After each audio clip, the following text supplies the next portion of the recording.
Hello, everyone. Welcome to yet another episode of Contact Lost. We are doing this one on the back of yesterday's episode, where we had two members of the, let's call it, future Polish national team. And we were discussing some past events, a little bit about the data slate, a little bit about the WTC terrain, and so on and so on. So give that a watch if you haven't already. Soon it will appear on Spotify as well. Today, as promised in yesterday's episode, we are meeting with another guest to talk about something else. Today, we are going to talk essentially about the data slate, but since we are a day late, I would say, so the data slate came out yesterday. All the main channels, all the main podcasts, and so on, they have done hundreds of tier lists and so on and so on. So we are not going to do that. We are going to look at the data slate from the perspective of team comps and team events. And to do that, I invited another member of the of Team Poland, and that is our favorite Necron player, Gyto. Welcome, dude. Yeah, thank you for the invitation. Welcome, everyone. Thank you for agreeing to come on such a short notice. But yeah, as I said, I think we are plagued because for the last 2 or 3 weeks, every single time when we invite someone, that guest cancels. So I was extremely happy to hear that you can make it and that you can come and talk to us because you have always interesting insights, and hopefully this time we will benefit from that as well. So before we go into the slate itself, tell us what you've been up to lately. I know that you've been to some events. I know that you've played some games. Where have you been? What have you done? How did it go? Well, lately I've been playing a whole bunch of games on the local scene, but Mm-hmm. I have two trips to an actual event, one of which I played, one of which I just look at the games. So I was at Pyra Nations, Mm-hmm. not as a player, not even as a coach. I was just going back from the place I'm working to place I live, and I just figure out I might as well stop by for a day, see some people from across the world that I know, and say hi, and also That's watch cool. some high level Warhammer games. Mm-hmm. Uh, and it was quite a bit of fun as always at Pyra. And then, other than that, I've been playing as a member of Team V, let's Mm-hmm. say, and we won one of the Polish big team tournaments in Międzyrzecz also, but that one was like a 5 man team event. Mm-hmm. Uh, so we brought a very, very, very strong team, and I think we kind of smashed it. Yeah, so congratulations on that because that is no small feat to win a 5v5 event in Poland with how many? I'm just looking at this right now, 19 teams of 5. So, uh, not an easy feat. And you had a very interesting team comp, so we are going to talk about that a little bit. But since that team comp probably is sort of yesterday's news because of the data slate, then we are going also to look at what the future holds and how to build a team comp for future teams events using the data slate. Obviously, it's too early to say if someone hasn't play tested the new detachments, but I believe the pro players, the people who play 20 games a week, have already tried out the new toys, let's say. So, all right, let's start with the event itself. So, 5v5. How did you go about choosing uh, the armies for the team? And I'm asking this again with a view to sort of what was the meta like before the data slate. What armies were the top armies? Did you choose your team comp because you wanted to bring the top armies, or did you choose the team comp because you had the players who knew what they were doing? Yeah, so to answer that, I think at the point when we are building team, the 2 or 3 strongest armies we know we're gonna face a lot were uh, Bridgehead Guard, Definitely. which Hmm. was a huge menace, and I'm so happy that a slate let's say, tone it down so much that no one's gonna play it anymore, in my opinion. Then there Really? was, Okay, yeah, I think it's that bad, but well, we'll we'll see. see. Uh, so that was the first one. We knew we gonna face. The second one was Eldars, and the third one was probably Grey Knights or Mm-hmm. Slanesh Demons, because those two I think are quite popular in Poland. Yeah. So those were considered the big four armies to face and to beat. Mm-hmm. I know that the Tactica Brigade of Orcs and Gladius are another two very strong armies, but before the event, we knew what teams are coming and what they may bring, and let's say the most dangerous ones and the armies that we are the most scared of were Mm-hmm. actually Guard and Eldar, I would say. Right. Um, and based on that, we took a little bit different team, very, very unusual one, and it was specifically targeting Guard and Eldar Mm-hmm. to don't let them get high scores, and even in so many situations, being able to pin them and actually get very, very good scores against those two heavy hitters. Mm-hmm. And by accident, or maybe a little bit by design, maybe I wasn't thinking about it, but maybe some of our team members were thinking about it a little bit more. I Mm-hmm. think we also countered quite well the orcs and got okay matchups against Lanesh.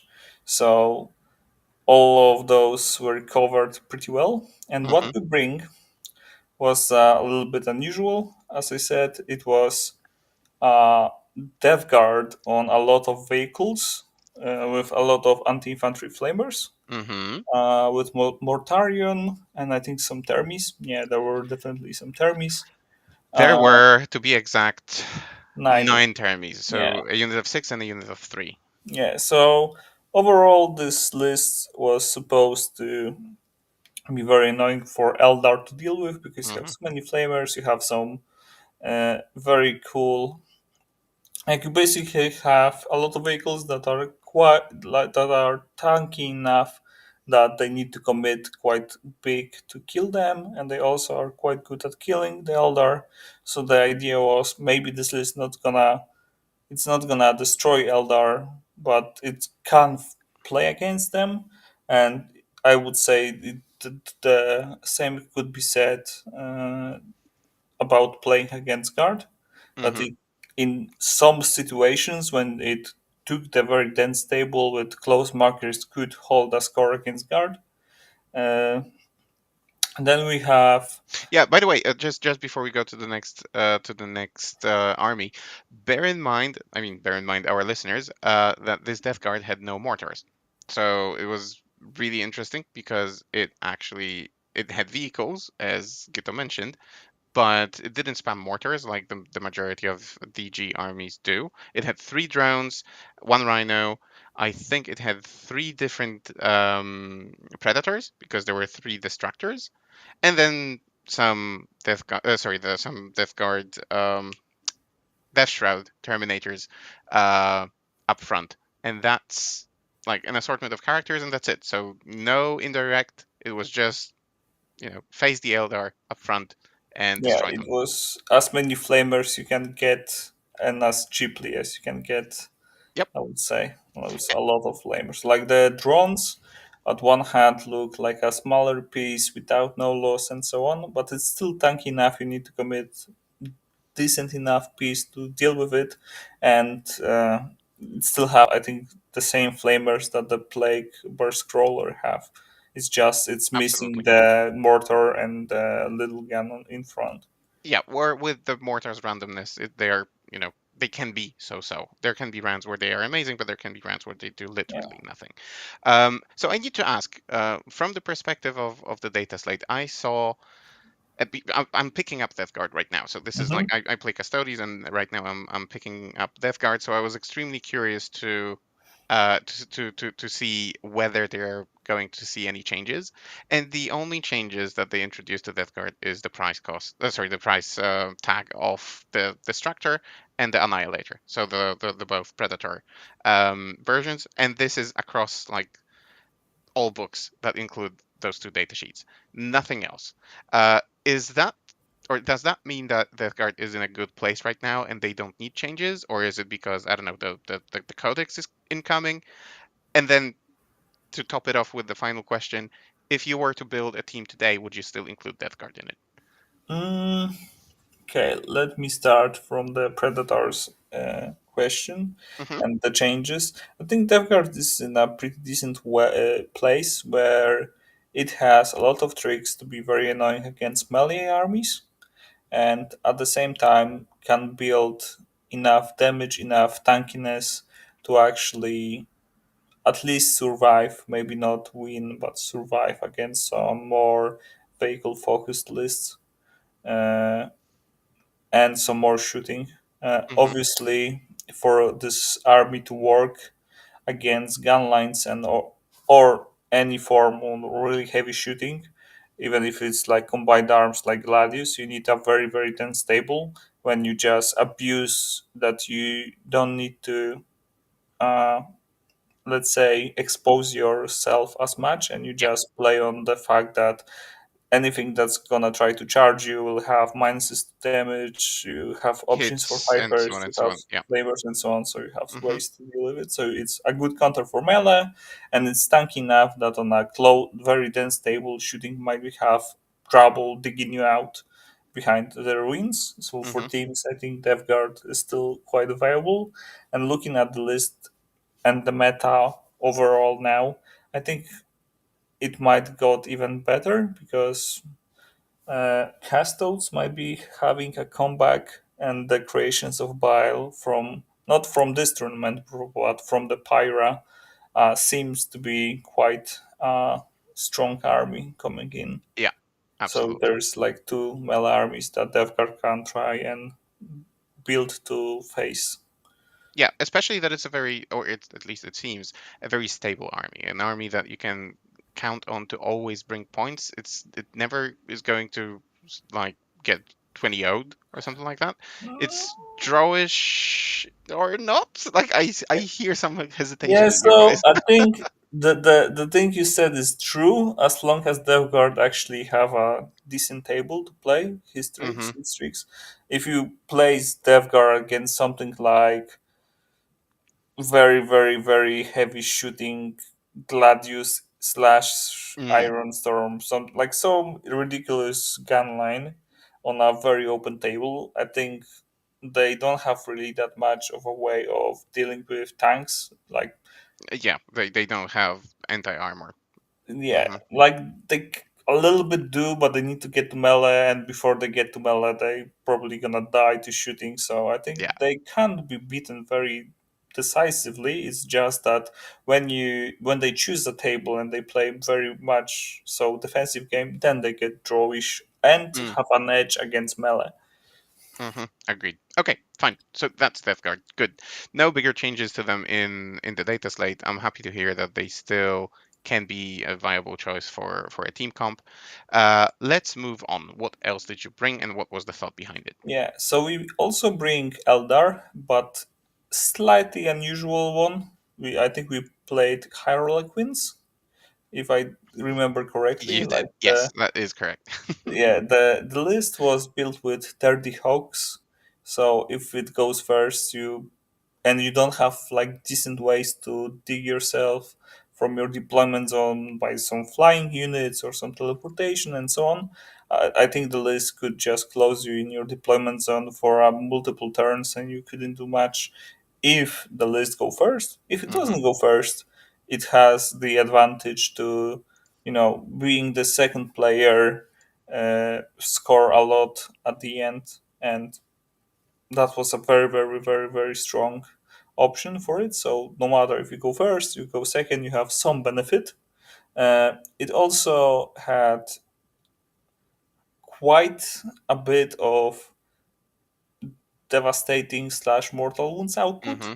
Like I think the list, if you do all of your pieces right, could deliver like 40 or even more dev wounds, mortal wounds. And I'm not saying that's the maximum you could get. That was the The average. average, If yeah. if you activate all of the ways you deal the mortal wounds, so it was like insane amount of mortal wounds, Yeah. and also had some like cool tricks with you go kill something, you hide in the transports afterwards. Like there was a lot of things. Was not that much I'm not that much familiar with the harlequins right now, because I think the consensus is that you should play inari, because that's even more obnoxious and bullshit way to play. Yeah, I've been on the But receiving end of that one. I know what you're yeah, talking about. so that's the idea. Like we probably could have picked Inari and do just fine, but this list has had like quite a bit of damage, quite a bit of potential to push high scores. Hmm. And Victor, one of the returning players for Polish national team, actually show that yeah, those this list can work and can be very, very, very deadly. Hmm. Uh, so you want to have some quick talk about Eldar in the meta? Absolutely. Eldar in the meta, and how the data slate affected them, if at all. Yeah. So how the data slate affected them? I think it they should get nerfed so much more. Like them only really getting hit by some points, and the Azurman nerf. Azurman nerf should have been there from the start, like Absolutely. day one. The amount of damage this guy could do, like especially, I see him play in two ways. I see him play with 10 men of dire Avengers, and you like roll his dice and then get six dev wounds on top at the end with the Hmm. tokens, or you just play him in Falcon and you get reroll wounds, so you have even bigger potential to, like, if you roll high, to do mortal wounds. And people say it's anti-infantry. Like if you play him in Falcon, it's every anti It doesn't everything. matter. Yeah, it's like you usually get like a couple of like nine mortal wounds against even a vehicle, which is quite a bit of Hmm. mortal wounds, and him like running back to the transport afterwards or hiding it. Yeah, it's obnoxious. Yeah, I Also, thought I thought Kyria Draxus was insane when they released her. This guy just beats her to dirt, or used to, because now yeah, he has changed a little I bit. think right now it's still quite like I probably will still play him. Mm. I'm not sure if the cost is too big, 135. They didn't touch him in terms of points. but they touched their Avengers, didn't they? Yes, they did. So plus 5 points on a 5 model unit, and I think plus I can live with the 5+ points. 10. Yeah, absolutely. It's Yeah, like they did nothing to them. Mhm. yeah. So I think the we'll have the elder situation for a little bit long. But what I saw, and I didn't saw at the event we went and won, but I saw it at Pyra, that Eldar were consistently beaten by some armies, which gives me a little bit of hope. I'm not sure if that was because people were so much so hard trying to catch Eldar and just beat them, or there was some other things going in the background. But I feel it was very surprising seeing Eldar not performing as well and as good as they probably should. But it's a very important thing to point out that I don't think many players played Inari at that point. And I think Inari is so much worse than anything other you can build on Eldar. Yeah, Just because in the hands of skilled player, that's actually like one thing you need to give to Eldar players that are performing very well at the high level. If they want to do it, they actually need to be quite skilled, because the amount of options can be overwhelming, and like yeah, you can outplay your opponent, but you can very well so outplay yourself, but so many rules. yeah. True that. And I don't know why, but Inari, from the outset, from the very first time that this name, this word appeared in the dictionary of Warhammer 40k, it has to be insanely good. I don't want to say broken, although there have been times, but insanely good. And they did it again. And that the fact that it received zero nerfs, I don't know, maybe GW reacts too slow, and they haven't seen Inari dominate tournaments yet. Yeah, I But think it wasn't solved that much yeah, at the point when they were making changes. That's my opinion, and let's hope they're gonna fix the issue next data slate. yeah. Or Or they might give them a detachment because why not? But I need to ask about something yep. regarding Eldari, and this is so we started off with mentioning Death Guard as an army that was a potential anti-Eldari pick. Now, um, and you said that there are certain armies in the meta that do counter Eldari. When you say that, do you mean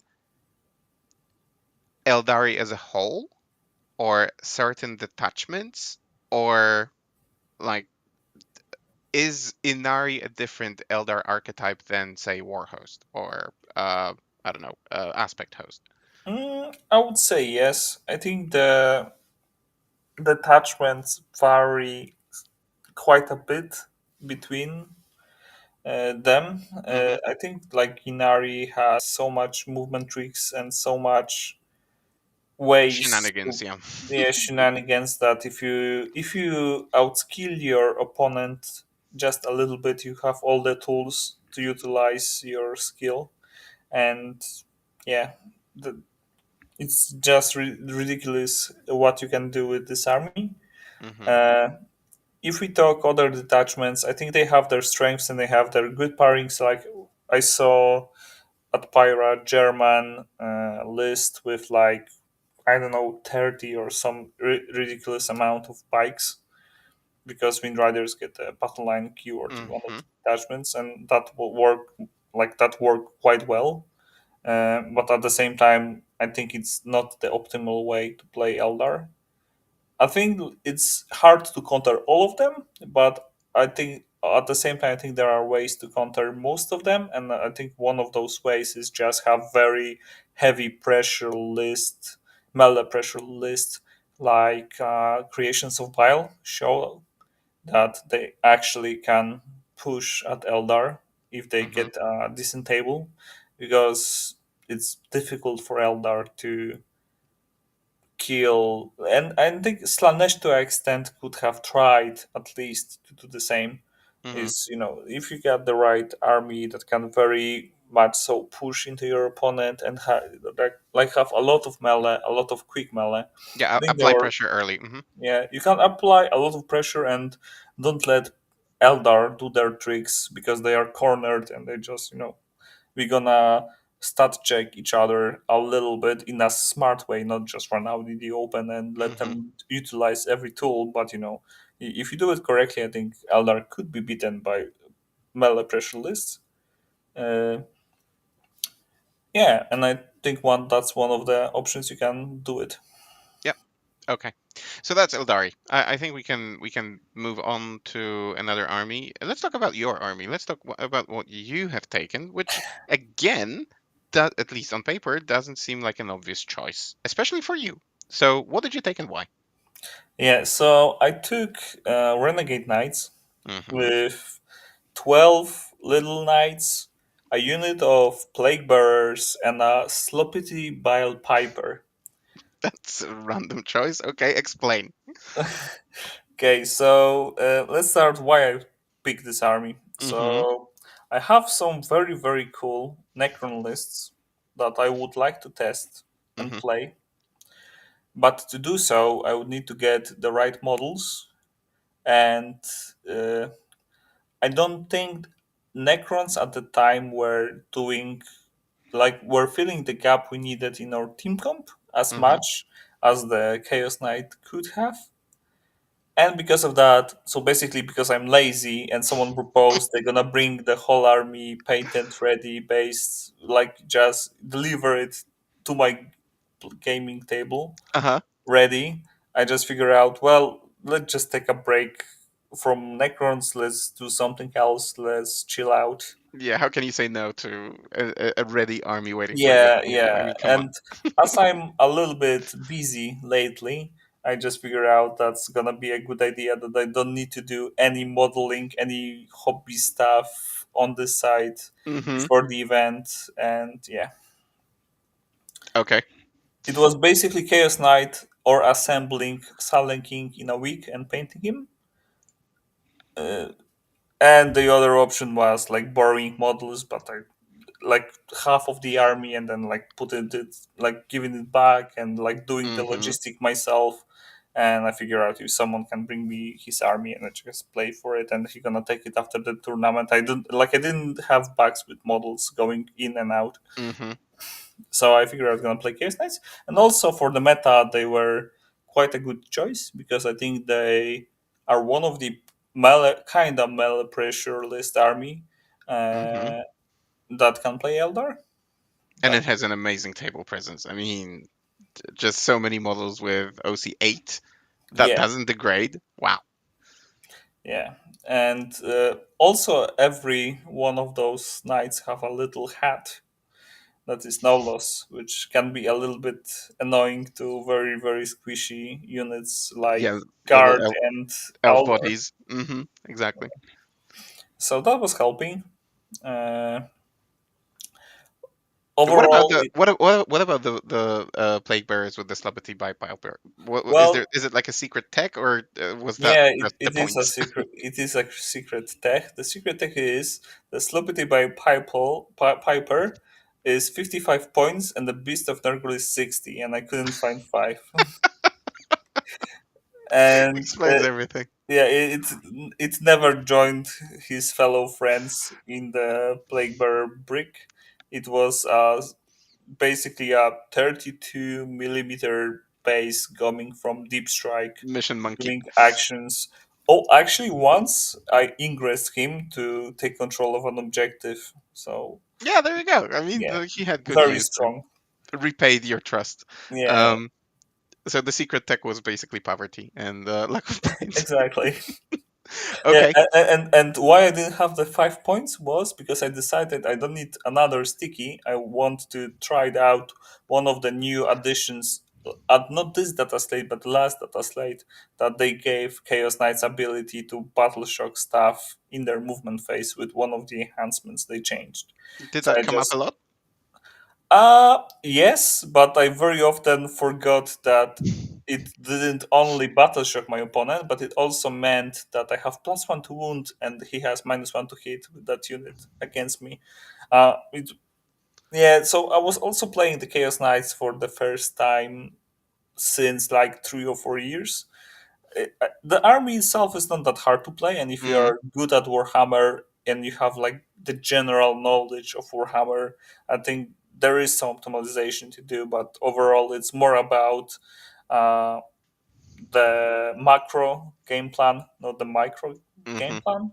So I Okay. think yeah, they fit in well, and as I said, they were nice list against Eldar. They were nice, very nice list against Guard, I would say.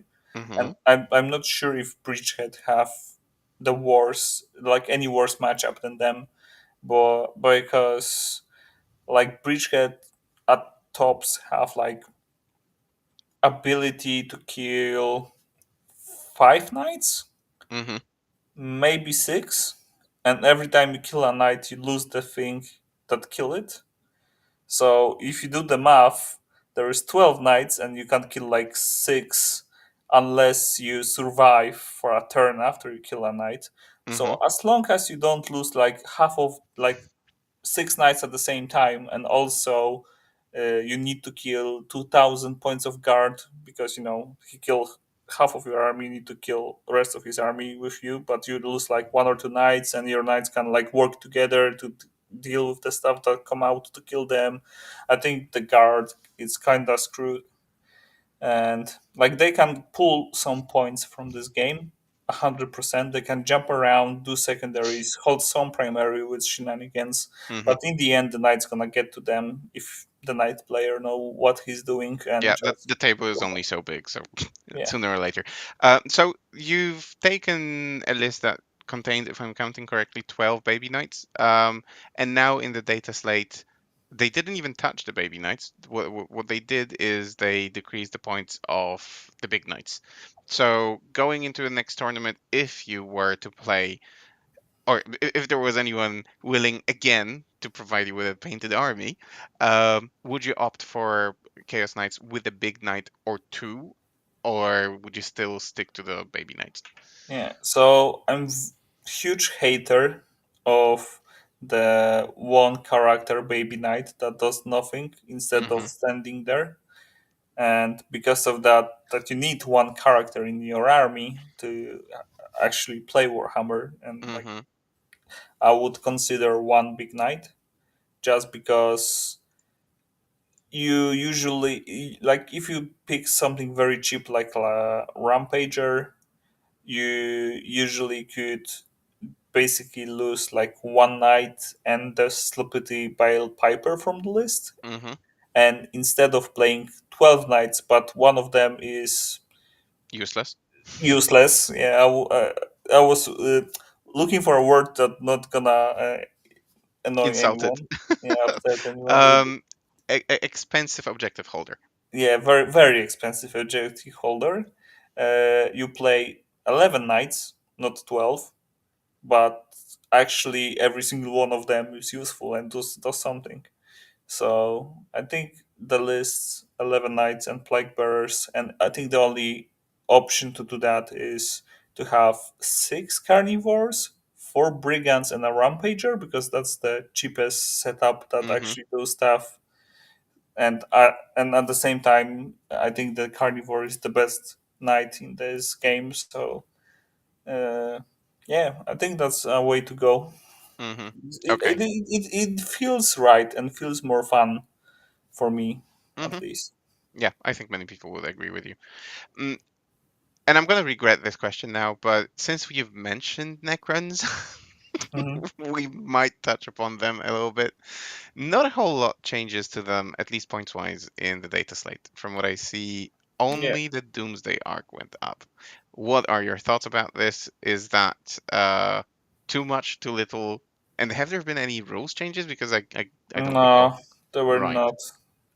They get hit hard. I mean, Star Shatter get hit hard beforehand. Okay. Yeah. Yeah, so 10 points doesn't really matter that much. Yeah, it doesn't break If your if list or if anything. if you want to have Doomsdays in your list, you will still have them. If you don't want to have many Doomsdays in your list, you will not have them. If you want them, you get them. If you don't, you don't. Like it's really doesn't affect Necrons that much. I Hmm. think in general, as some of the more obnoxious armies got nerfed, Necrons might go up a little bit. Hmm. But there is one shark, or should I say lion, hiding in the background that might be a little bit of at least historically, a problem for Necrons, which would be cast out. So I'm not sure where the Necrons are now in the meta. I think they 100% didn't get worse, Hmm. but if they are better, not sure really for now. Okay. Uh, And if you were to field them today, and this is like a question to the faction specialist, which detachment would you go for teams events? I mean. yeah, so I think there are two approaches, at least Hmm. in my mind. One of them is very standard, and one of them is batshit insane, and I would not recommend anyone to play it. So the first option is Star Shatter Arsenal with Hmm. Silent King, Wraiths, Reanimator, two Doomsdays, a bunch of Flayed Ones, and Enigmic guys. Like very standard list, at least, I think at least in Poland. Hmm. So you basically play a stat check. If someone really want to push the stat check vibe, you can try to fit in Setan, maybe Nightbringer, but I'm not sure if that's the correct option really. Hmm. Like if you push your score, if you want to push your good matchups even more, I think Nightbringer is fine. But if something can deal with Wraiths, if something can deal with Silent King, I think Nightbringer not gonna help you really. Mm. So there are other problems to solve then. Uh, and that's like the easy Safe pick. choice. Yes, safe pick. And I think this army if it's like built as a stat check with a whole bunch of very big pieces and then some flayed ones, because math is insane if you Mm. fight something below half strength, or in general 60 points for what flayed ones bring is great. Mm-hmm. uh, I would say this list would prey on the lower half of the 8-man team, so you can use it to maybe slow down some of the heavier hitters, and then you can prey on the bottom 50%. And if you want to attack the top 50%, I would say Awaken. Mm-hmm. And I would say you start your list with three Scorpex lords, and every Scorpex lord have three Scorpex with him. Mm-hmm. You bring Sheras, you don't bring Wraiths, you completely forgo Wraiths, and you just put as much damage and as much like character-ish shenanigans as you can in the list, and I think that can deal like a very very very wide MSU with a lot of characters that can resurrect, can deal quite well with Eldar. I think it can deal quite well with some melee armies. I think in general is just a very very good list that will not bring you like huge results, but can play pretty much anyone and will bring you points. And But it the does whole also sound like a list that can backfire if you're not careful. It's not as safe of a pick as the yeah, previous one. it can backfire. It's basically the idea I bring to WTC last year, Mm-hmm. but instead of putting like 800 points into stuff the list that didn't need, you put 800 points in damage. And yeah, having damage in Warhammer is nice. So I hear. Yeah, that you can actually kill your opponent, not just do Wave at him. shenanigans. Yeah, do shenanigans and like try to bottle shock him and not actually kill him. And I think this list needs a little bit more handling in Mm-hmm. uh, pairings. I think it need to either pick its table or play against the matchups it wants. But I think it can be very very good against Eldar. It can be very good against Bridgehead Guard, but that's not the problem. But in general, against Guard, it would be good. And overall, I don't see like a doomed matchup for it. Maybe Grey Knights are a very difficult one, but Mm-hmm. if you get to pick a table and you actually gonna utilize your Scorpex units to hunt down like anything you're gonna connect that grenade can bring, you're gonna deal massive damage to or outright kill it. So I think it's just a matter of playing it right. Yep. And I couldn't have dreamed or couldn't have dreamt of a better segue into the next army that you brought to the event, and an army that we could discuss from the point of view of the data slate, which is Grey Knights. So why did you bring them? Are they good? I heard I mentioned in yesterday's podcast that we have this Polish pundit who creates a lot of podcasts. I wish they were in English so that people from abroad could listen to them as well, but they are all in Polish. So Gyto for at least 2 or 3 episodes of his podcast insisted that Grey Knights are on the verge of or on the brink of broken, and that they are extremely strong. And yeah, are they? I think in the hands of the right player, there are menace. Like the amount of damage they can deal is good enough that they don't need to rely on shenanigans, Hmm. and they actually can kill a lot of stuff. And yeah, them having a mobility, like they didn't lose between the first detachment and the second detachment they got, they didn't really lose that much of mobility. They really only lose the shenanigans, but they actually now deal damage, which you know previously you needed to jump around, you need to like bamboozle your opponent, and now you just Hmm. can kill him. So that's Outright, yeah. very, Hmm. yeah, very cool to have that option.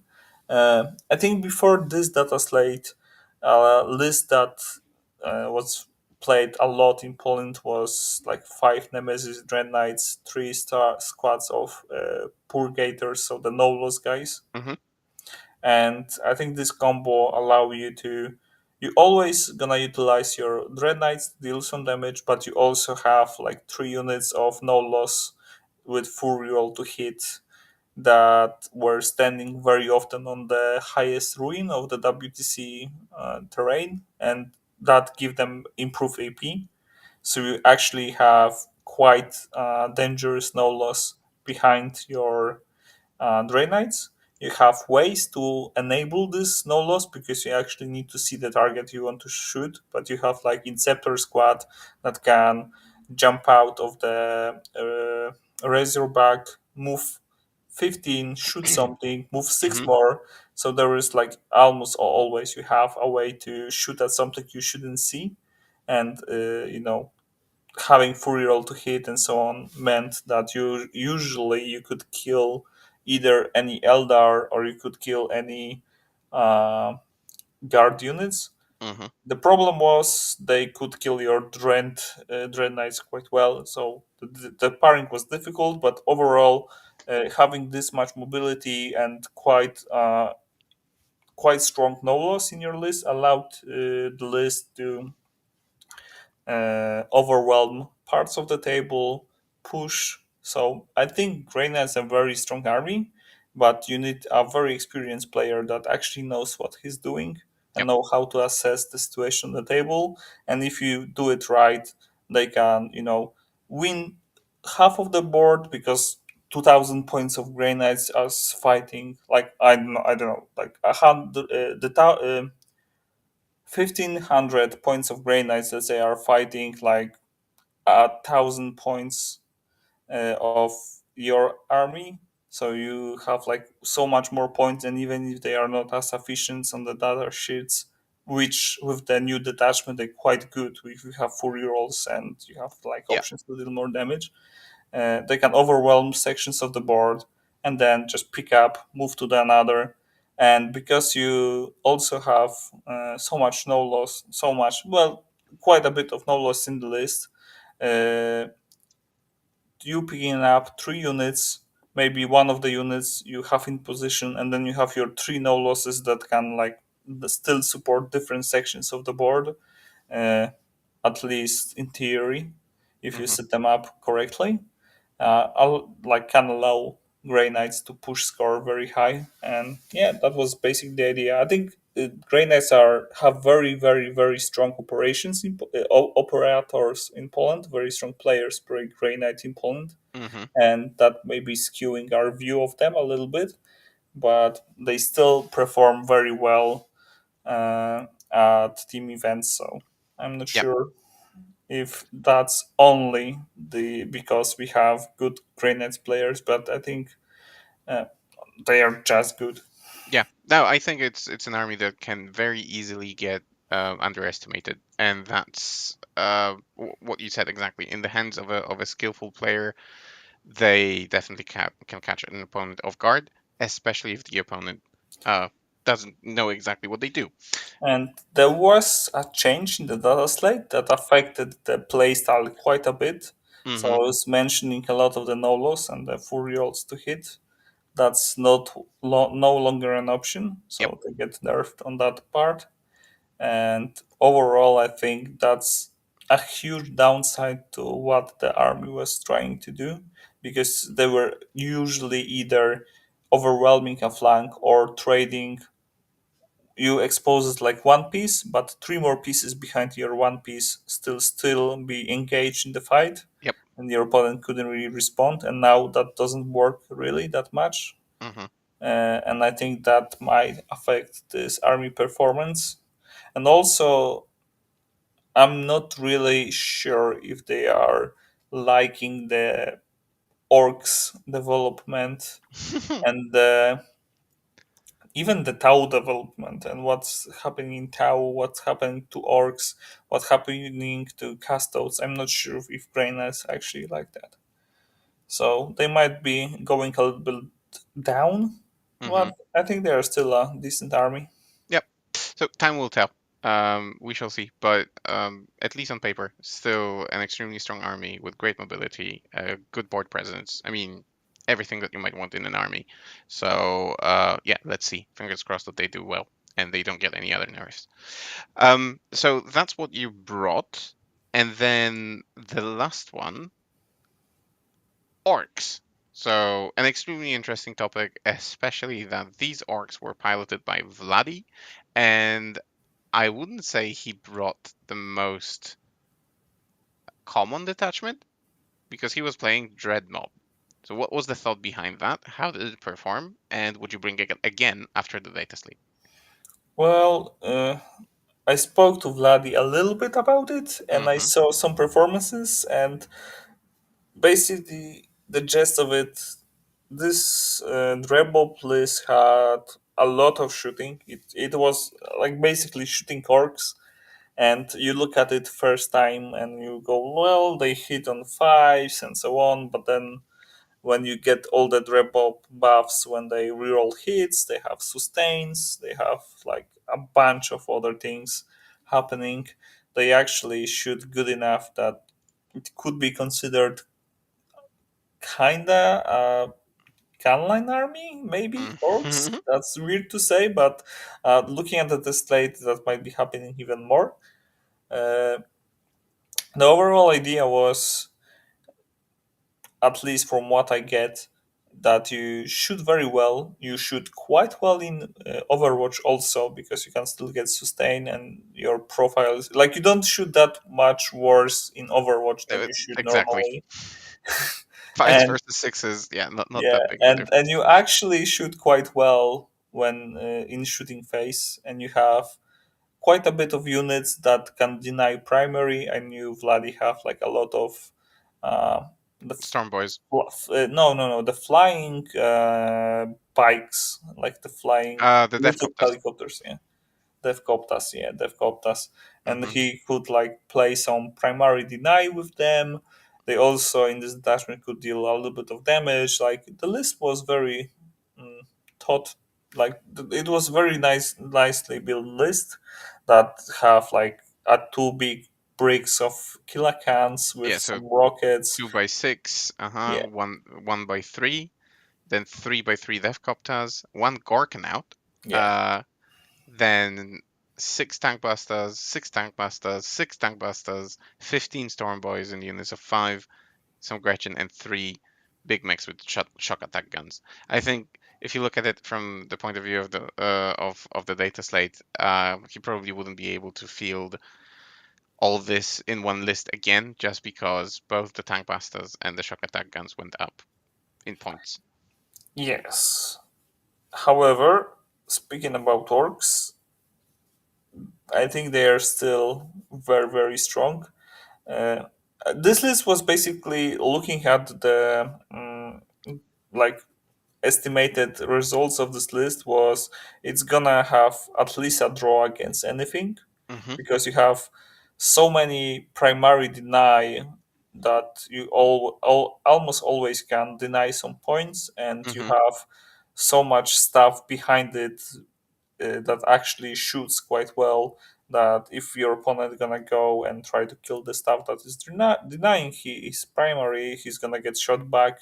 And you also have very strong overwatches. You have like a couple of more tricks with kilocans actually be quite good in melee, and so on and so on. And this list overall was a very strong list at killing older gun lines, even Hmm. because three times tank bastas and the three units of killer cans and Morcon out and the coptas and so on, like it massacred Grey Knights, it massacred Chaos Knights, it massacred Gladius probably. Like you have so much anti-tank, you have so much shooting, like you're gonna overwhelm most of the armies. Yeah, I've That's seen why, Vladdy.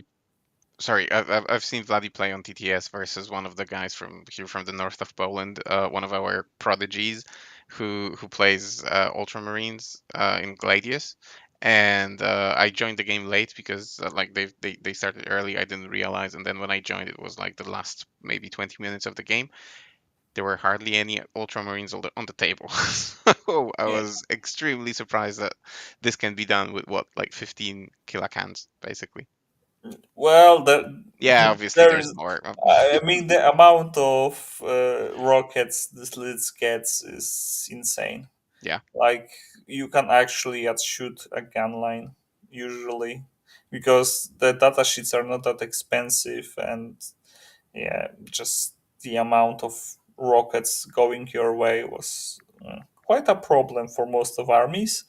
And I think like in one of his games, Chaos Knight player tried to stat check it, uh, which Hmm. ended with every single small knight dying that Vladi could see, Yep. which is not a good start of the game. No, totally. So, yeah, I mean, great list, great list. Hopefully, we will see further iterations of it after the latest slate Yeah, because it's not something that you see every day, and then it's really enjoyable to watch yeah. how it erases opponents from the table. So, And actually, speaking at the state of the orcs very hmm, quickly, I think absolutely. the nerfs to tactical brigade are quite a big nerf, and overall the targeted nerfs against the make with sag and basically the tank boostas units are very very deserved, and I think they might be even nerf a little bit more. Hmm. Some units might get should maybe get cheaper, but well, that's fine. At least for me, maybe not for players.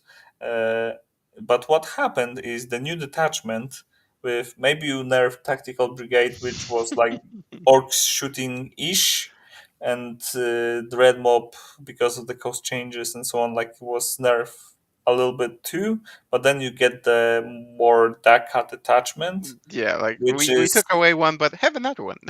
yeah, you basically get the third shooting detachment for orcs, which is also one of the strongest, like half the strongest. I think imagine not imaginable, but the strongest stratagem for orcs, which is you get to choose a unit and it just gets one, Yeah, which it's is fantastic.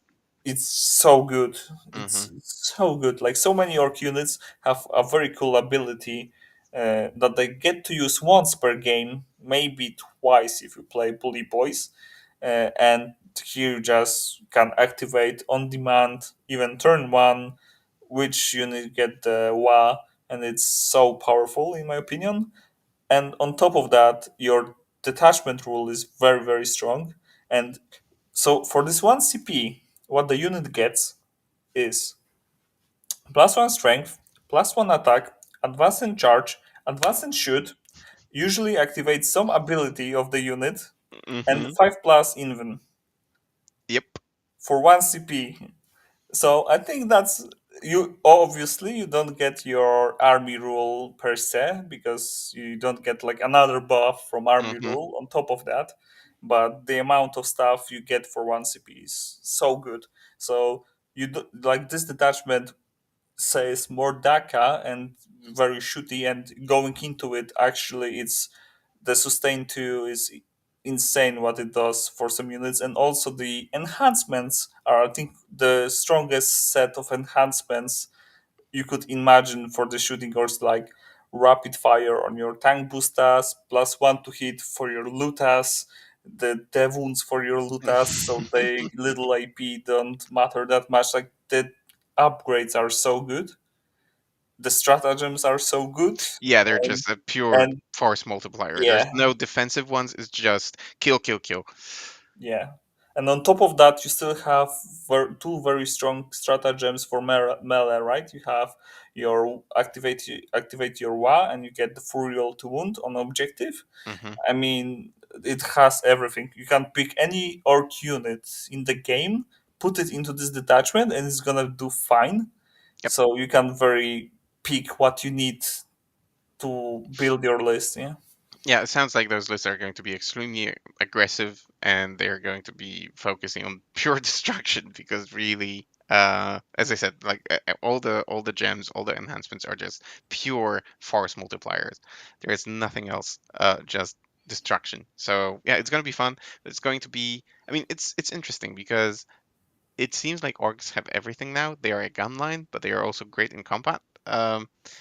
There was a time when I was thinking of picking up Tau, and I bought an enormous amount of models. But against this, it just feels lackluster. It just feels like it's missing something. Yeah, I think right now there are three detachments in orcs that can outshoot the Tau quite easily. Quite easily, yeah, absolutely. Which is a little bit depressing for the Tau players, but definitely a place where you want to be for the Orc players. So I'm a little bit jealous.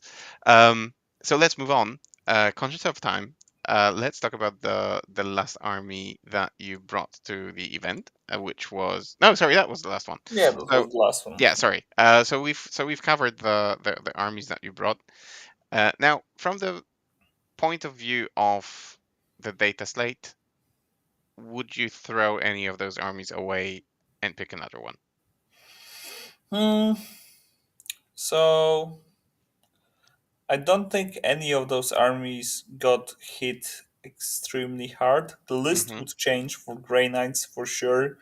Probably you use more Daka detachment for orcs, but you Mm-hmm. can do very similar list with just a little bit more melee because your shooting will be still efficient as a dread mob list. Mm-hmm. Uh, Maybe I would try to do similar thing that uh, DevGuard is doing with Castodes and have Mm-hmm. like a lot of melee units, pick a dense table, and you're gonna play, similar game, but instead of controlling the melee, you will have just more melee.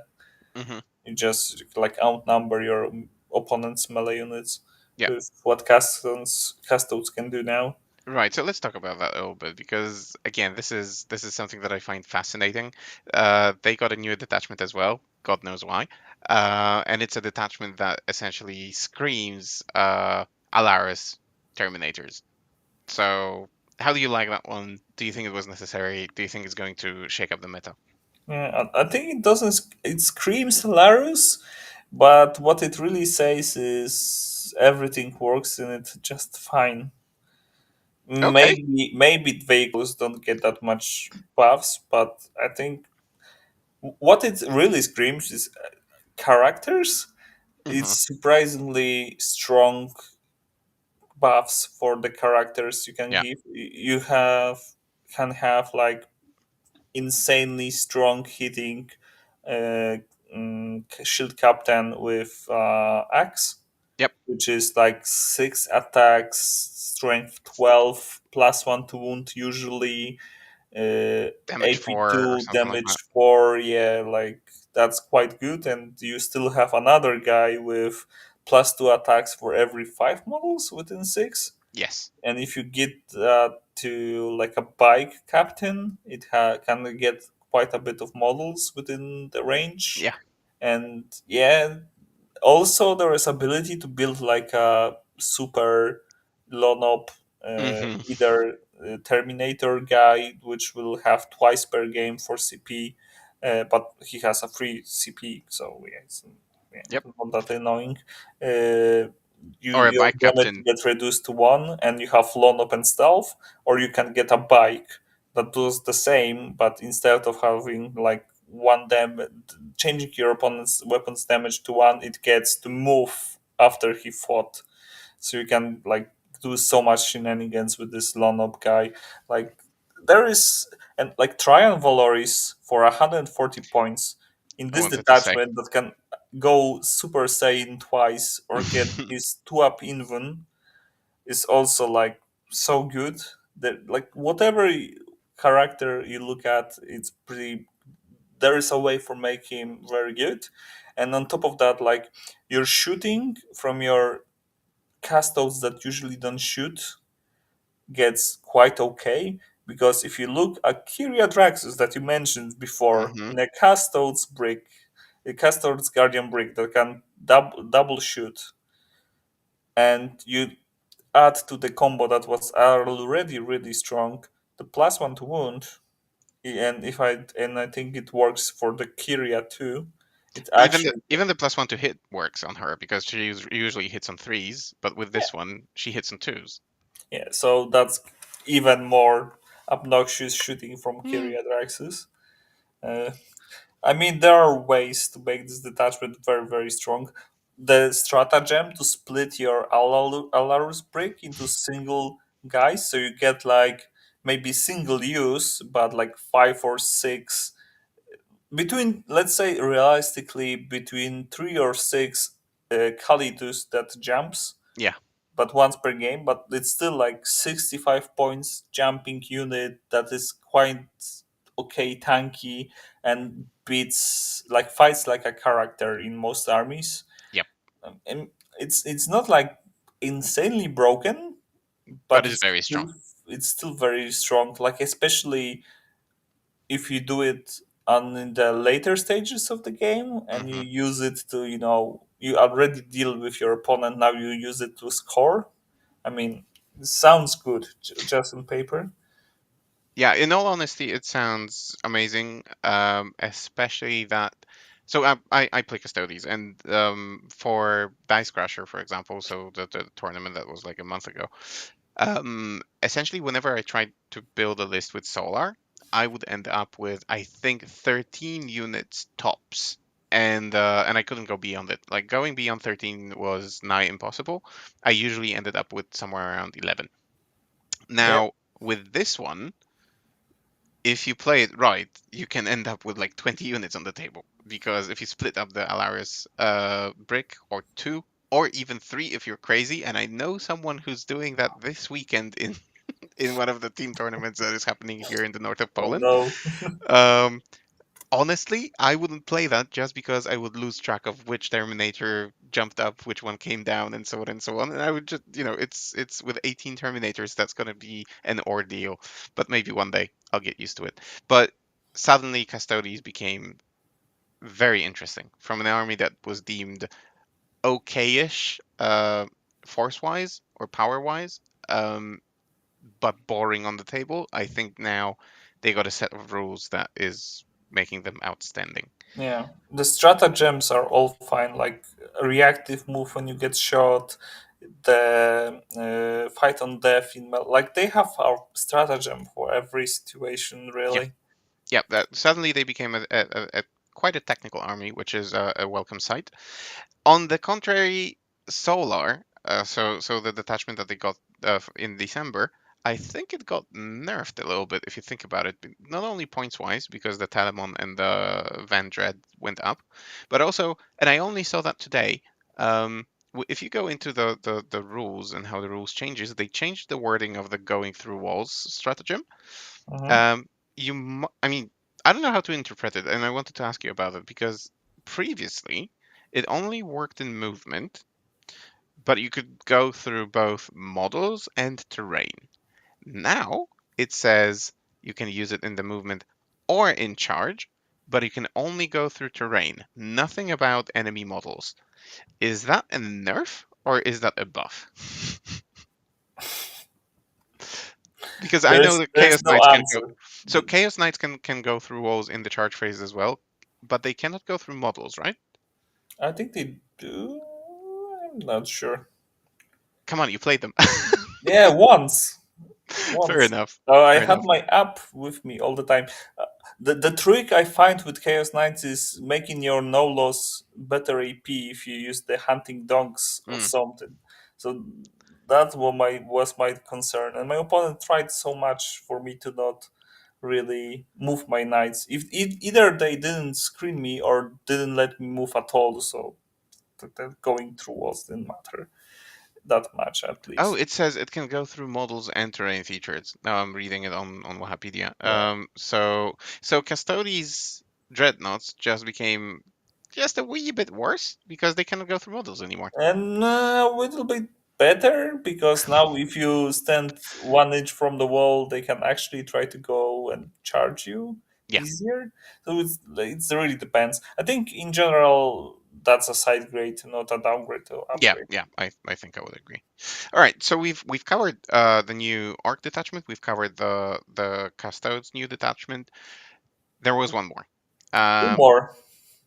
two more. One The was demons. hidden. Yeah, one was hidden. That's true. So it actually took me a while to find it, but yeah, you're right. There were two more. So how about Tau? Let's start with this one. How do you feel about them? Is that going to help them because I think they needed help, or are they still in the same place? I feel the stratagems in the Tau detachment are quite good. I think that in general, the tau detachment, the detachment rule don't seem like much like big of a deal. Like it doesn't Yeah, seem right. like that Six much. inches Yeah, on weapon but ranges. Meh. then you think about all the crazy suits weapons and how annoying it is to be within like 12 of 8 or 18 inches with your shooty army that have no fallback and shoot usually. Yep. So Yeah. I think, Suddenly, 18-inch flamers don't sound that bad. yeah, 24-inch plasmas, 18-inch meltas, like everything Exactly. get way better. And the stratagems and then the enhancements are not that good. Like they good on paper, but if you look at the cost and how much more damage you're dealing, they are just good, not amazing. It's not Mm-hmm. like orc ones, which affect the whole unit. They usually affect, if I remember The correctly, character. just the character gun. Yep. So the guns get better, but you pay more for it. So it's good, but it's not like broken No.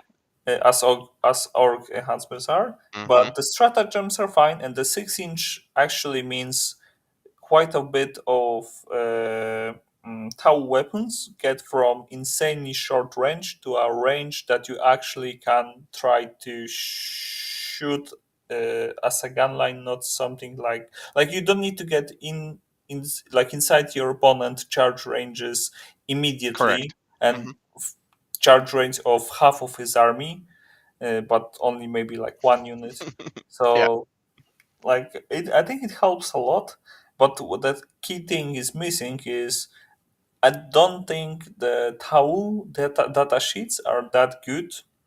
Like the amount of shots that the crises got, the like in general, this army, in my opinion, usually don't have that good data sheets, Yep. and you need to do something else to actually get damage out of this army, and you need like sustain 2, you need like pluses to wound and so on. So there is like a lot of things you need to get on top of your datasheet to actually deal reasonable damage, Yep. and this detachment have it, but it have it like on a stratagem, on an enhancement. So you will have parts of your army that are performing very well with the damage they can deal, but I'm not sure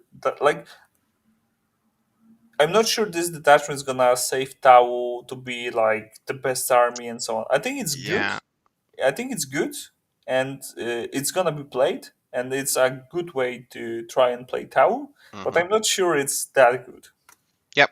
Every single time, I think it's the correct diagnosis, but every single time I look at actually any of the Tau detachments, my immediate thoughts are, oh God, it would be so cool if I could pick like, you know, the detachment ability of two of them at the same time, Yeah, like or something like this, because it does feel like each detachment has a great rule, but it would be like competitive and even greater if you could mix and match it with at least one ability from another detachment. yeah. So If you get yeah, the sustain and you would get the extra range. actual range, wow, that's good, right? Exactly, that's what I'm talking about. So it seems like this is sort of missing, and I see how GW is trying to help this army with different solutions.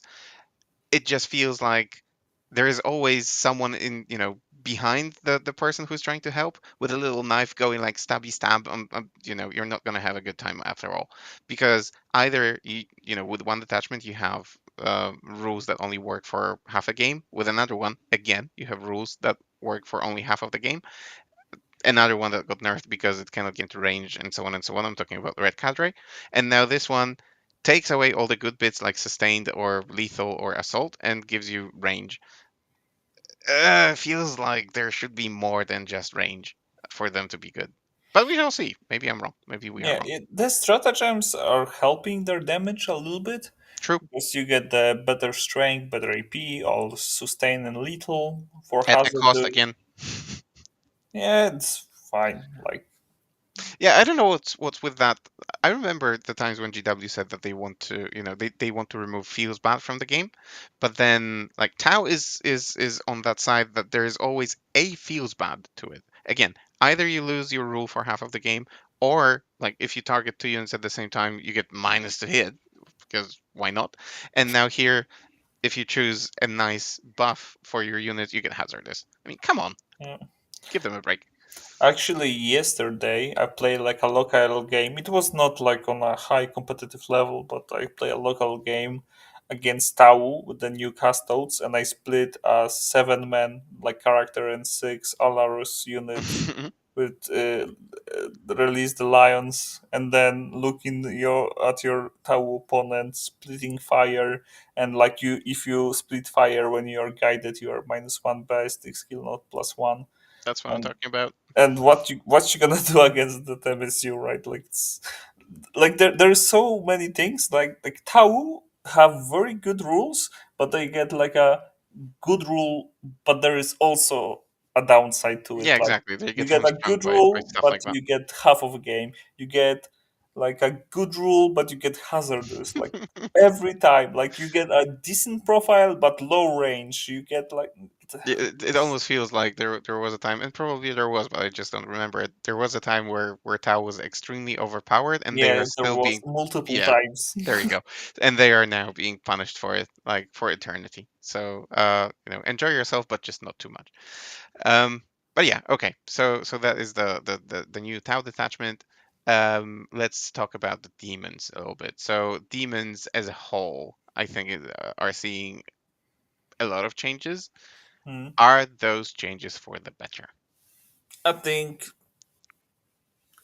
losing accidentally losing games to Slanesh because you didn't pass leadership Hmm. is kinda annoying, and getting rid of that is a very good step forward. And overall, the changes to the Slanesh detachments, I would say, are good, but I'm not 100% sure about not giving them wound rerolls when they gamble. Hmm. Like against shooting armies, that's fine. But against melee armies, when you actually gamble, I think it's a huge downside, and it Definitely. like overall, I think the Slanesh demons are kinda dead Hmm. because they don't have the ability to actually kill like tanky units of your opponent, Yep. because most of their stuff is like low strength and really relied upon the uh, reroll wounds. They have ways to get +1 to wound, multiple, I think 2 or 3 ways to do that, but it still doesn't seem like good enough to compete on the highest level. Especially that So the hard hitters, I think, like the keepers of secrets and so on, they got nerfed a little bit, so they might not even make it to the fight with the big bad thing that your opponent has. yeah, I mean there was the yeah, yeah. I'm not sure about the Slanesh. I think like the gist of it, I in my heart I feel that they got nerfed too much Hmm. and it's gonna be dead. But on the other hand, I have games when insanely not right things happen. Like you get battle shock, you couldn't shoot the your biggest shooting brick at your opponent.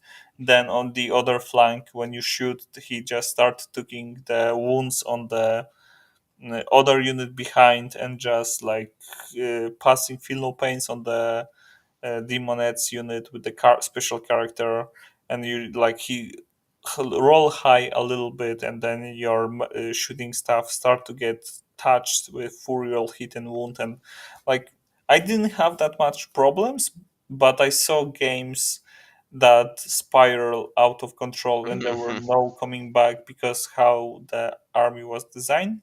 Yep. I think the nerfs are good, but I'm not sure. Not like even giving them a way to get either full full hit reroll or full wound reroll, like something. Like you still get ability to actually kill big tough stuff with an army, not only like rely on trying to be tanky. I'm not sure. Like I think it's too much for the Slaneshi ones. But the new detachment I think seems quite interesting. So that I haven't properly read into. Like, if you Yeah. could summarize it for me, Yeah. I would So be much basically obliged. your detachment rule is uh, every god demons get a different buff, and Hmm. you get a buff for your Chaos Space Marines units because you can actually mix Chaos Space Marines guys like Chaotic Astatis, and you can mix the demons inside this detachment, and everyone gets a rule, Hmm. and the rules they get are actually quite strong. So, for example, Korn gets to advance and charge, like all of the Korn demons have it all the time, which base line is really really strong. Like Singe Demon gets -1 to hit. The Nurgle Demons gets -1 to wound if your strength is bigger than their toughness. The Slaneshi ones cannot get overwatched, and the let's say chaotic units, the Chaos Astatis unit. I think they have deep strike, and they can still use the lethals or sustain rule. Hmm. And it is a little bit like, I think it's basically the Bellacore detachment. So the Bellacore can also use the Dark Pact for some reason Yeah, when I'm which reading. is amazing. Yeah, it's good. Not extremely amazing, but it's good. And basically, all the stratagems are quite useful. They are like things that stratagems do, and if you are the correct, let's say, flavor, you get additional thing. So for like you get the thing you do stronger. So for example, if you can give anyone lands, but if you give it to corn, it gets also better AP.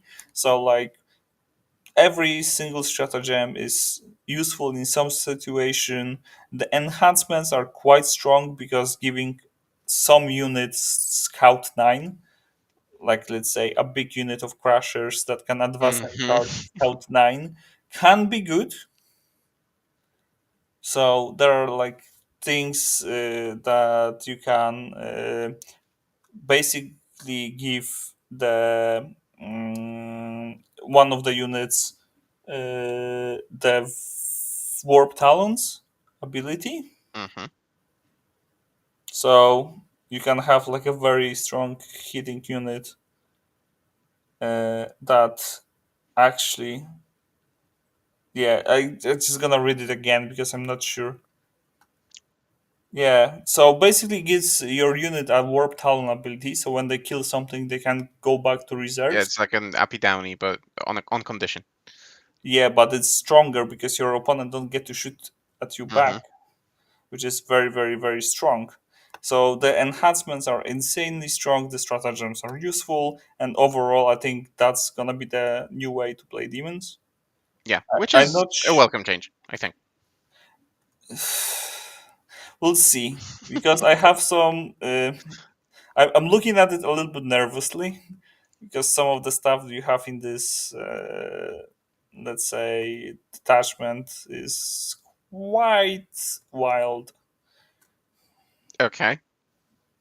Yeah, especially the Scout 9 on some big unit of corn, or some kill unit that can, like a big kill unit that can kill something and just run away before your opponent gets the chance to fight you back. Yeah, probably it's a. I hope not, but it's a very nice way of GW saying goodbye to demons. Because from the rumors that I heard, they are not getting a codex of their own. So you will see them in other books, but they will not get a book of their own, which to some players will be a tragedy. And maybe this is just a nice way of sending them off. I don't know. We'll see. Yeah. Right. Okay. We've been here for a while, so I think we can summarize the data slate, or unless there is any other army that is outstanding that you want to mention, either nerfed or improved or completely missed that deserved an update in the slate. Is there anything that still stands out to you that we haven't mentioned Why? already? Why nothing happened to Drukari? Like nothing significant happened to Drukari. Why Because is Skari that? is good. Potentially. No, but I agree. Drukari definitely needed some help, and it didn't come. So maybe they are planning a new detachment for them, and they are playtesting it now. Who knows? And I like the nice touch on Votan that they don't really change anything, but it looks like they changed something. They basically split the 4 tokens they give at the start of the game, that every detachment give 2 tokens and the good detachment give two more. Hmm. Uh, so they pretending the Votan have actually two detachment, but they still have one detachment, which is funny. It's a subtle change, but I guess a welcome one Yeah, but as well. at least orcs and castodes and Tau, which already have codexes, get additional one Yeah, I before mean, Drukari and the Votan. yeah, armies that don't have a book yet. We did spend a little bit of time yesterday with Cascader and with Myson discussing what the new detachments do and so on. But I need to ask you this question as a regular member of Team Poland. What's your opinion about the plethora of detachments that we now have? GW has just mentioned in their article that they are going to be releasing new detachments every quarter. So we have all the books, we have all the Grotmas detachments, three new detachments now in 3 months, probably another three. Is that good for the game? Is that bad for the game? Do you welcome it, or do you what's the word? Are you annoyed about it? Hate it, I have no idea.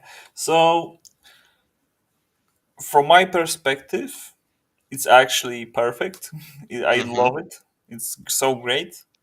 But my perspective right now is not really a very highly competitive player that want to go on the world WTC and win it, because I'm Yep. not participating in the selection right now. Hmm. So from the, let's say, bottom side of the bell curve, I think it's annoying that you don't get to, you're like a new guy coming in, or you don't have as much time to focus on your hobby, and you once per like a couple of weeks play one game.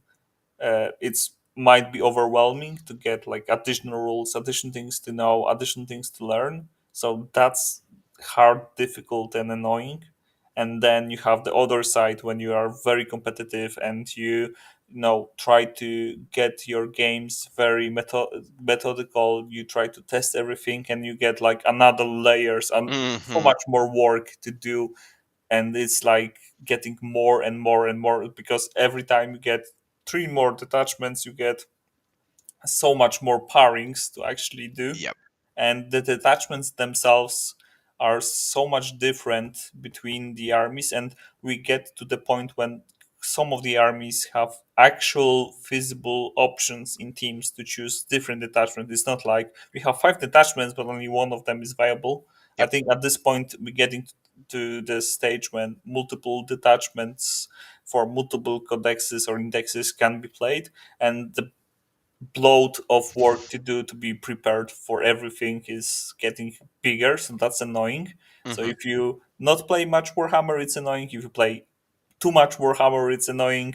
But if you're in the sweet spot that probably most of people are, maybe, I guess, so you play quite a bit, you play quite regularly, but you're not really trying to be the best player on the planet, and you're not really like super casual.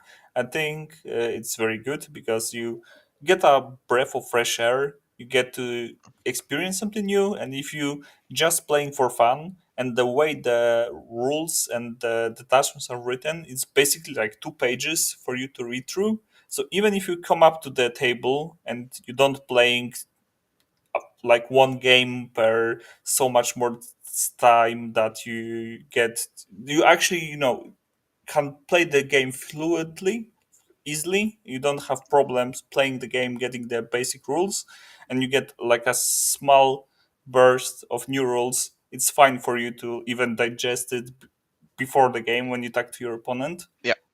especially if your opponent have a way for you to go read through it, uh, and which don't happen much.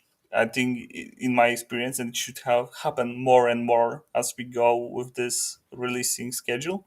Yep. Uh, it's fine, and if you, I, I don't know, I just feel like it's so much more stuff to experience, and you don't need to know everything, and you accept you don't need to know everything, and you can just get to learn something before the game. So you saw the castos, you kind of know what they do, you get a little bit more tweaks and rules to them. I think it's fine if Yep. you not the newest player or like very casual, and you're not the I gonna need to be prepared for everything and know every pairing. I think it's actually good and refreshing Yeah. just to have more content basically. I totally agree. Yesterday, when I was talking with my son and Kaski, essentially what they said was that they are disappointed by this approach because there's too much work for them. There's too much stuff to analyze. There's too much data that they will never even analyze because it's simply impossible to get all the reps against everything and so on and so on. But this is, if you think about it, if you step back, this is a point of view of like a very narrow group of people that play this game, and from the perspective of all the other players, including myself, I think GW is doing great work in at least trying to active. I'll use the word activate because I can't think of anything else at this hour. To trying to activate more and more units that haven't seen play for a while. Yeah, Like if you think about the orcs and the new detachment, I think Lutas are going to come back to the table. If you think of any of the Grotmas detachments, I mean, come on, Custodes Dreads, yeah, there were people who liked them and would always play them, but essentially not in those numbers. Take, I don't know, Necrons and Flayed Ones. Flayed Ones, this edition before the introduction of yeah. the Grotmas detachment, I think Silent they, King or sorry, like yeah, exactly. So they collected dust on the shelf, and GW is actually bringing them, or allowing the players by giving them the rules to refresh their armies, to blow off the dust from the shelf and actually take some models that haven't seen play for a while. I think this is great. I think this is healthy. I think this is very welcome. And yeah, and I also mentioned that we'll team tournament or any other tournament is always about who can adapt better and faster. And yeah, it puts puts pressure on the professional players, but for the rest of us, I mean, what a time to be alive. So yeah. One thing I would add is, and it's basically getting the work harder for the top players, but it's also getting harder for the, let's say, balance team of yeah, GW to actually do it right if they they're get doing the it to rule book. themselves. Yeah, so they're doing them to themselves, so it's gonna be harder and harder the more rules you have to actually balance it. Yeah. And some of the detachments are like the same thing but better. I think the Deca detachment and the Dread Mob detachments are very similar with Hmm. what they do, but one of them seems to be better. Yep. Maybe Vladi gonna say that I'm wrong and Backshit insane and Dread Mob is still better than the Deca detachment, but looking at it and they basically do the same thing, but one of them do Essentially, it yes. better, right? And with different models potentially, but Yeah, yeah. Yeah. similar models, a little bit different flavor. Yeah, Yep. We need to bring on Vladi to talk about the orcs at some point. So yeah, that's definitely going to happen. So to everyone listening, watching, watch this space as since we are cooperating with Team Poland, there are big plans to bring in players to also do some like extra tactical content behind the paywall. So if you are into that stuff, then we are going to make it available at some point. Um, I think we're going to conclude here because we've been blabbering about for 1.5 hours, and I think we've covered the most important bits. This was never meant to be a man looks at slides sort of episode or man reads the data slate sort of episode. It was more supposed to be like impressions, how the new rules fit into teams, and I think we managed to achieve that. So thank you, Gito. It's been a pleasure to talk to you as always. Your insights are highly valued at Contact Lost, and I hope our viewers share that point of view because we are going to keep on inviting you, so they don't have a choice. I will keep on coming That's and keep fantastic. on talking about my hobby, which I love to talk. So Happy to hear that. To all our listeners, I hope you enjoyed this one as well. If you can spare some time, do visit the Army Painter and do visit Weyland-Yutani. So either Army Painter for painting utensils, paints, brushes, and all the best gadgets for painting and modeling that you can think of, or Weyland-Yutani, probably the best terrain out there, WTC terrain and so on. Do check them out at competitive prices, amazing terrain, good people. Support them as they support us. We meet next week, so watch this space. I don't know what the episode is going to be about yet, but we like to surprise you and we like to surprise ourselves. So we will keep on doing that, hopefully with you at our side. For now, good night and enjoy your game with the new detachments, new rules, and new points. Bye, yeah, everyone. bye.